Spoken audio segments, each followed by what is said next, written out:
goes through a man's mind and heart while he's trying to stay alive? What are the expressions on that man's face while he's trying to stay alive? Peep this.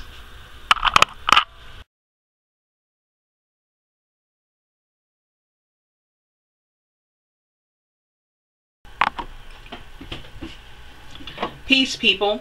It's me, Arlene J. Ramsey, CEO and founder of Everyone Let's Talk, also your favorite self-wealth mentor. In case you guys didn't know, Brother Tyrone Muhammad, who is a mortician, who is also the founder of Morticians That Care, invited me to participate in the Casket Challenge. So here we go. He invited me last week.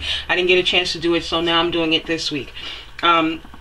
I want to try to make this brief because I know I've talked about things like this on several occasions in different ways. But let me spin it and talk about it in a different light as to why we're participating in the Casket Challenge and why Brother Tyrone Muhammad is so, how can I say, piercing in his message, and why he's so deep and heartfelt in his message. It's because he sees what we don't see.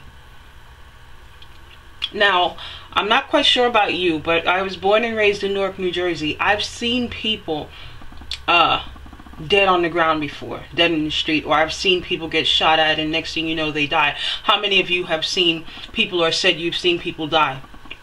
I have, and I'm quite sure many of you have, especially if you are coming from an urban area. But here's what I want to break down to you. You haven't really seen a person die. You haven't really seen those intimate moments. Now, what I mean by that is, let me give you a scenario. Someone starts shooting at a person. Gunshots rings off. What do? The first thing we do is run. So we don't see those intimate moments.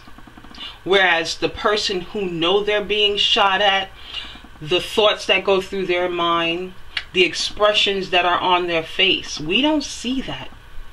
But Brother Tyrone Muhammad does. Even when we see a person dead on the street, we have saw them past the point where they have gotten knocked out of their consciousness, knocked out of their subconsciousness, so now they're dead. And how many of you actually have ever gotten that close to a person where you actually see the expressions on a person's face? How many of you can say that you've seen that? Now, for those of you who are like me, who've actually seen a person while they were alive and they weren't dead yet, they're still breathing and they're on the ground, we've actually seen that person get knocked out of their consciousness, right?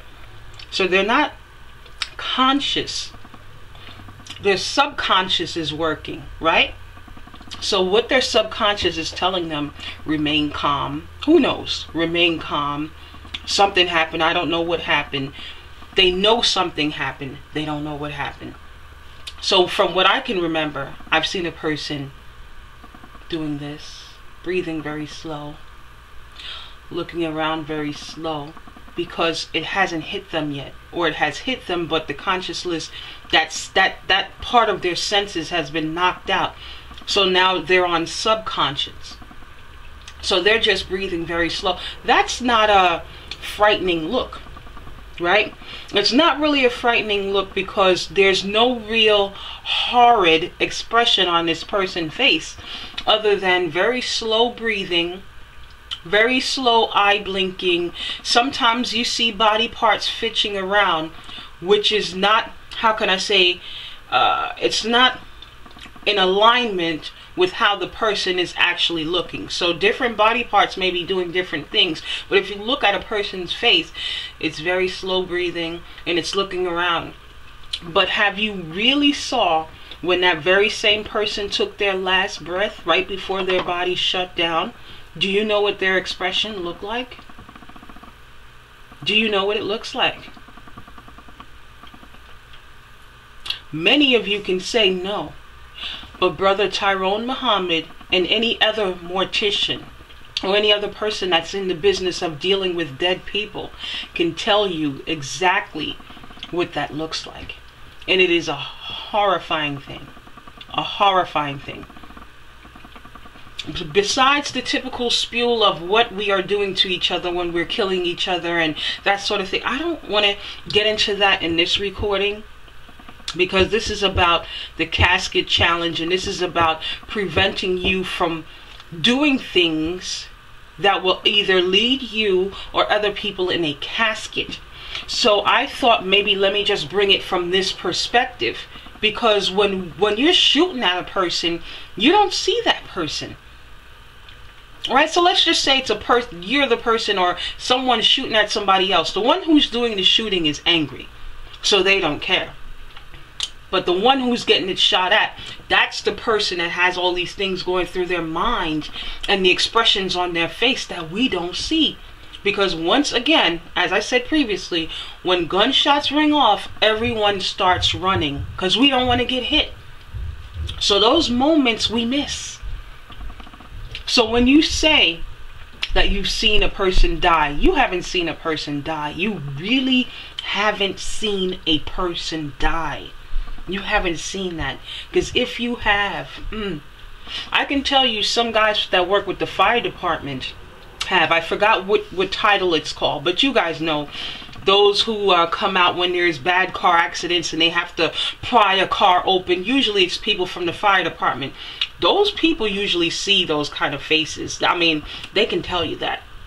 Not everybody who works for the fire department have seen it, but it's that special unit that has to come on scene when there's bad accidents and stuff like that. They can tell you about that as well.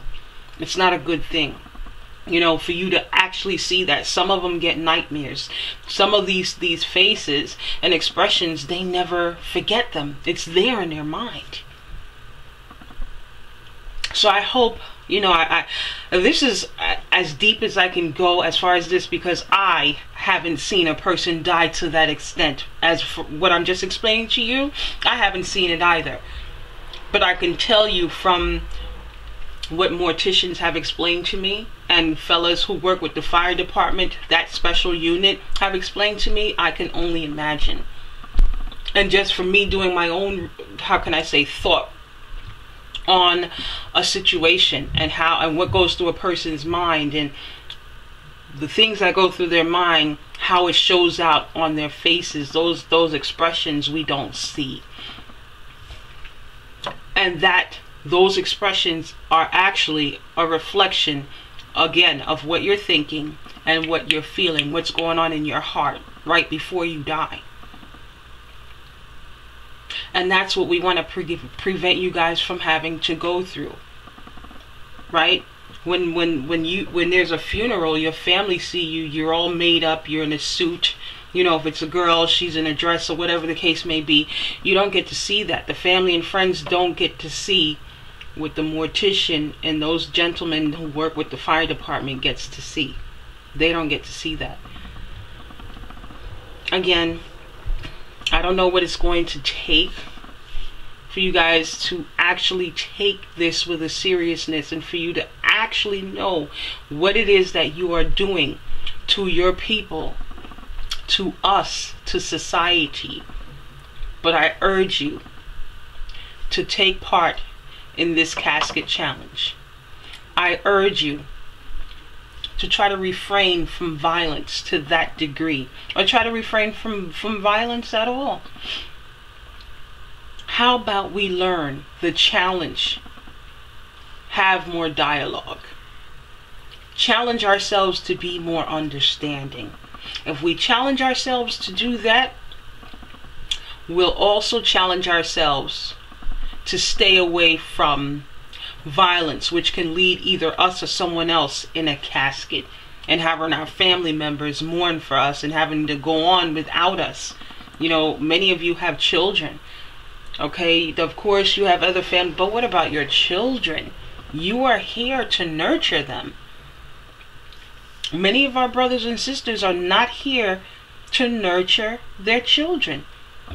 Excuse me, due to their untimely death because of violence.